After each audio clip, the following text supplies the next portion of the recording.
No, you're wrong. That's not it. You don't understand. Reminds me of lyrics from a song I heard once.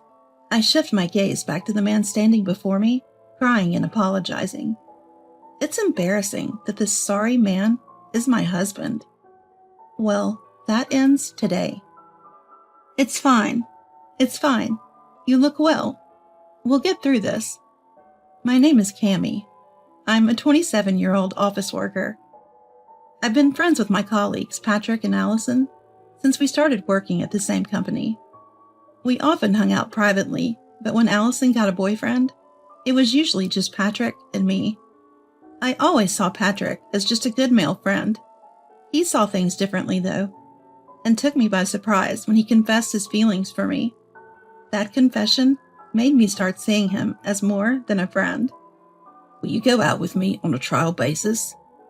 Impulsive Patrick caught me off guard, and we started dating. Allison teased us, saying, "Really? Now?" But Patrick turned out to be a very serious guy who treasured me. Over time, I came to feel the same way about him. A few months into our relationship, Allison announced she was marrying her longtime boyfriend and graciously asked me to give a wedding speech.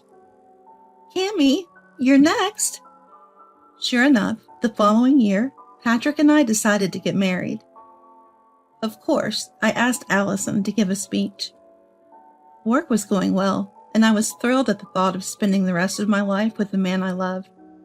I even thought I was the happiest person in the world. How naive I was. A few months after marrying Patrick, I found out I was pregnant. "Hello, can you hear me?" Patrick would say as he touched my belly. "I don't think the baby can hear you yet." That happy conversation lasted only the first 2 weeks. Ugh, I feel sick. Is this morning sickness? Soon after, I was struck with intense nausea. Worse, I experienced both vomiting and eating types of morning sickness. I felt sick, so I ate. Then I felt sick because I ate, in a never-ending cycle. The terrifying part about morning sickness is that there's no end in sight.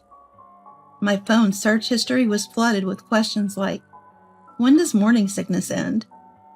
Comfortable positions for morning sickness. Will morning sickness last until delivery? In moments like these, I'd reassure myself daily, saying, "This too is proof the baby is growing. It'll end someday. It'll end." Just when I thought it couldn't get any worse, in walks Patrick, declaring, "I'm home. Hey, Cammie, down with morning sickness again?" Hardly the words you'd expect from a man whose wife is carrying his child. No, it's not again. I've been dealing with morning sickness constantly. Despite the effort it took to speak, Patrick blurted out, "All right, whatever. What's for dinner?" I finally lost it. "Don't you see? I've had morning sickness all day. Making dinner was out of the question." I raised my voice. Don't irritate a pregnant woman this much. "Women change after marriage," they say, and it's true. You've been irritable lately, Cammie. All we've had are ready-made meals and takeout. You used to take care of yourself." He said that with a look of disdain. To add insult to injury, "Look at Allison's social media. She cooks all these elaborate dishes every day. I'm so jealous." What? Don't compare a housewife with no kids to a full-time pregnant woman with morning sickness. I was too drained to argue, muttering, "Whatever, I'm going to bed," as tears flowed uncontrollably. Patrick had become rather careless in how he treated me since we got married. Once you've got it, you don't need to work for it anymore, they say. Patrick was a prime example. Thoughts of divorce had crossed my mind, weighed down by financial worries and the hope that maybe Patrick would change when our child arrived. My mental state was in shambles. Divorce takes a toll, and for someone pregnant, it's particularly harsh. Despite my struggles, our baby was growing healthily inside of me. That was the only thing keeping me going. We had a huge fight once, and I told him, I'm going back to my parents' house. The reason? He said I was careless with housework. Think about it. Patrick and I leave and return home at the same time.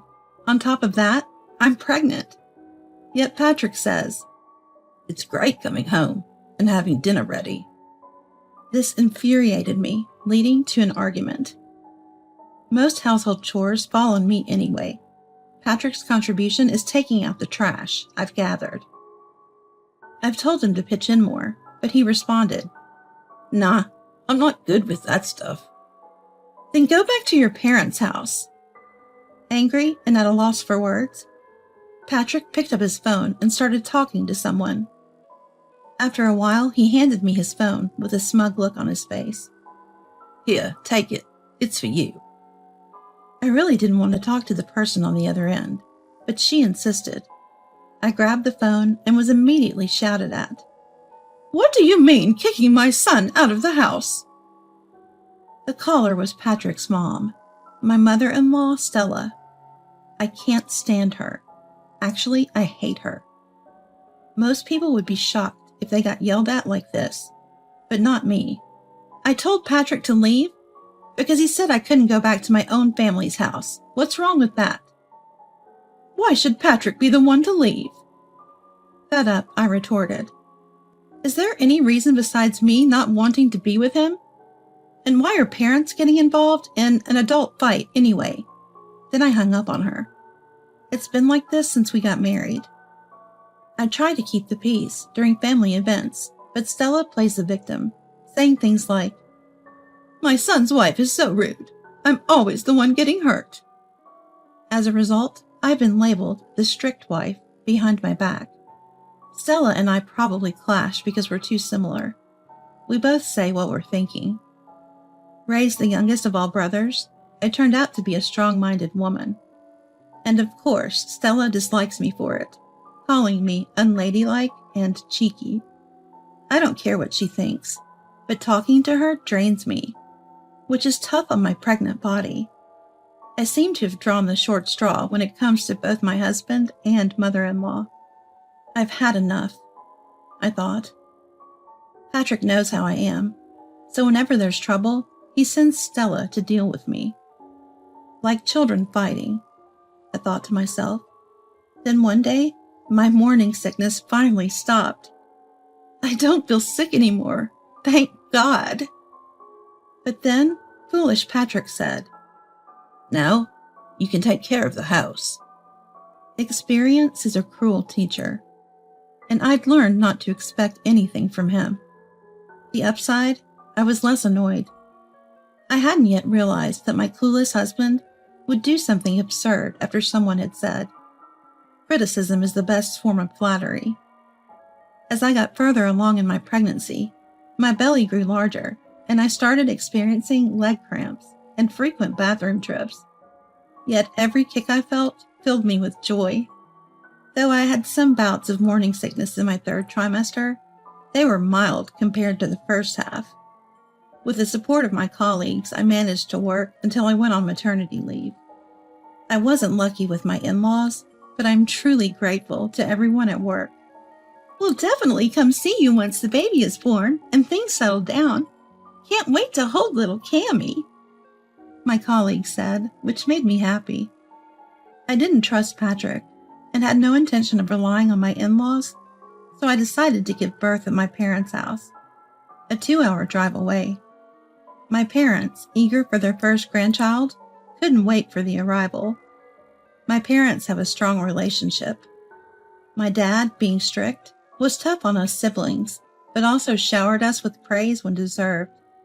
Even after years of marriage, he adored my mom. When she stumbled slightly on a step, he'd ask, Are you okay? Any injuries? That's probably what you'd call a devoted husband. Even if Mom would say, Oh, stop it, you're embarrassing me. She actually cherished it. So, Patrick, we'll be looking after Cammy for a while. Make sure you step up after. My dad said as he came to pick me up, since the day was drawing near for the birth. Of course, you can count on me for anything at home.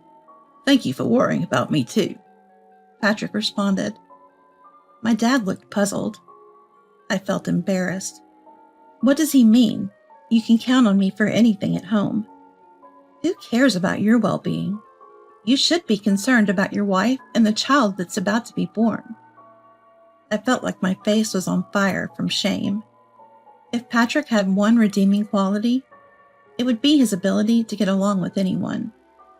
My stern-faced dad is often misunderstood, but Patrick won him over with his unyielding cheerfulness the first time I met. I was glad that he got along well with my family. On the way to my parents' house, Dad hesitated. Patrick is. Never mind. Dad, I know what you wanted to say. Patrick is an idiot, right? Thinking of spending some time away from Patrick, the source of my worries, I felt I could go into labor with peace of mind. As it turned out, our baby was breech, as revealed in the latest checkup. We tried various maneuvers to turn the baby, but it didn't work. A cesarean section was inevitable. They're going to cut me open, I said. I had been lucky to live a healthy life thus far. While a C-section is still childbirth, it's also surgery. When I let out a sigh of fear, Mom said, You're about to be a mother, you know. And Cammie, you were breech too, and delivered via C-section. I was scared, but the moment you were born and cried, all the fear disappeared. She patted my shoulder reassuringly. A mother's love knows no bounds. In the end, my baby remained breech, so I gave birth to a healthy girl via C-section. I finally get to meet you. All the hardships I'd experienced during pregnancy hit me all at once, and I burst into tears. My parents, who had been waiting, cheered. You did great. Well done. They looked at the baby and couldn't stop saying how cute she was. My dad was even more emotional than me. By the way, Patrick wasn't there. I told him not to come. It may sound like I'm the bad guy, but as soon as a C-section was scheduled, I did inform Patrick. Do I really need to be there right now? Axel and the others are here too, you know. He said something outrageous. I was so shocked, I told him not to come and hung up. I informed the hospital that my husband might not come, and true to form, Patrick didn't show up. After I was discharged, I went back to my parents' house, where they helped me focus on childcare. They even took care of the birth registration. And Patrick? Not a single message since the baby was born. Stella did call to say, Bring the baby over soon. I'll come if I can, I said, and hung up. About 2 weeks after giving birth, the doorbell rang late at night. Who could that be? Said Mom, and after a chat with the visitor, they both came into the living room. Cammie, long time no see. Wow, so this is my kid. She's so tiny. Patrick had come unannounced after work. It was 9 p.m. Angie, who had just fallen asleep, woke up due to Patrick's loud voice. Patrick cheerfully said to me, who was calming down the baby, Wow, you need to keep up, Cammie. My mom stood behind him, glaring. What are you doing here at this hour without notice? Don't you think it's rude? And to that, Patrick replied, Mommy's as scary as ever. Without even trying to soothe the crying Angie. This guy, I wanted to kick him out right then. But then Patrick said something even more outrageous. Cammie, let's go home. What? I was embarrassed to hear the unexpected words, but my voice came out in a stupid voice. I thought I'd check and see how you were doing, and you look fine. Let's go. When I was too dumbfounded to respond, he said, I mean, the house is a mess. I'm not good at cleaning up, so could you take care of it, please? Clasping his hands in front of me as if praying. From behind me, a low voice said, Hey. Oh, sorry for intruding, Axel. I came to pick up Cammie and Angie. Thanks for looking after them. Patrick was grinning, the only one in the room doing so. Doesn't he get it? They say a mother's love knows no bounds, but you're up and about after a C-section. Are you a Japanese samurai or what? Just kidding, haha. Man, I wish he'd stop talking already. Just as I thought that, looking at Dad's face, he finally seemed to realize he'd crossed a line. Come on. Why the mean look? Axel and I are buddies, right? He tries to say. You think you can treat my daughter, who I brought into this world, like this? Stop making a fool out of her. Get out now. Dad's words echoed with authority. Dad had laid down the law. After his words, I turned to Patrick and said, Patrick, I'm divorcing you. They say the resentment of pregnancy and childbirth lasts a lifetime, but you've been a problem long before that. I had decided to divorce him once the baby was born. I even considered doing it before the birth. But a small part of me believed that seeing the baby would bring back the Patrick I once knew. In the end, Patrick only thinks about himself. I should have left him sooner. As long as you pay up, that's all I care about. Staring down Patrick, I said this. He retorted, I'll never agree to a divorce. I'm reporting this to Mom. Then he stormed off. He's such a child, to the very end. As Patrick was leaving, Mom was yelling at him to go home faster. A few days later, I called Patrick. Hello, Cammy? I said those things, but I don't want to break up. Patrick tried to sound humble, but of course I was unmoved. In the background, I heard something move. What's that noise? Is someone there? At my words, Patrick's voice quivered. Sorry. Actually, I'm dog-sitting for a friend. You know, I love dogs. Sounds like a big dog. Almost sounds like it can talk. Let me guess the name. Allison? When I said this, Patrick was clearly shaken. The baby monitor you bought, even though I always said I didn't need it, being tech-averse as I am, surely came in handy. As I said this, Patrick scrambled to turn off the monitor, but it was too late. Wow, this thing is easy to operate. Even has a recording function. Just great. I said this with a chuckle. The room, tidied up for giving birth at my parents' house, now looked like a garbage dump. Captured several times on camera were the two of them, huddling on the dirty sofa like a newly dating couple. Who would have thought you could feel romantic in such a messy room? Both of them must have the intelligence of monkeys. Actually, that's insulting to monkeys. I suspected he was having an affair, but I never thought it would be with Allison. No wonder he's always going on about Allison. Just thinking that the two of them have been deceiving me this whole time makes my blood boil. Patrick suddenly went silent. Then Allison switched on the line, crying. Hello, Cammy? It's me, Allison. Sorry, there's nothing between Patrick and me. We were just talking about you, that's all. What a lie. Fine, Allison. Keep your lies to social media. That shut her up. Allison, now a housewife, posts on social media almost daily. Pictures of fancy meals that were clearly takeout from expensive restaurants. Anyone could see right through it. Colleagues felt sorry seeing her posts, but I considered her a friend, so I never joined in. I thought you were a dear friend, Allison. Hearing my sad tone, she replied, I'm sorry. It was just a fling with Patrick. I still want to be friends with you, Cammy. Yeah, oops. I accidentally sent a video of you two to Zeph because I'm not tech savvy. I said it cheerfully and hung up. As if I would forgive them. May they both go to hell. I had work connections with Allison's husband, Zeph, so I knew how to reach him.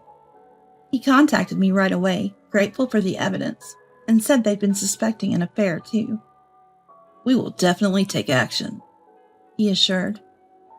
Allison, despite her glamorous appearance, was disastrous at housework. Zeph suggested she work for a change of pace, to which she responded, "That's not really for me." I chuckled at the irony. Now that I think of it, Allison's workspace was always messy. No wonder she's okay with a room like that. Then I immediately reached out to a certain individual. The person on the other end of the line was furious. Eventually, I was summoned to my in-laws' house. My parents offered to come along, but I asked them to look after my daughter and went alone. I arrived and rang the doorbell. Stella opened the door with a stern look. "Come in," she said.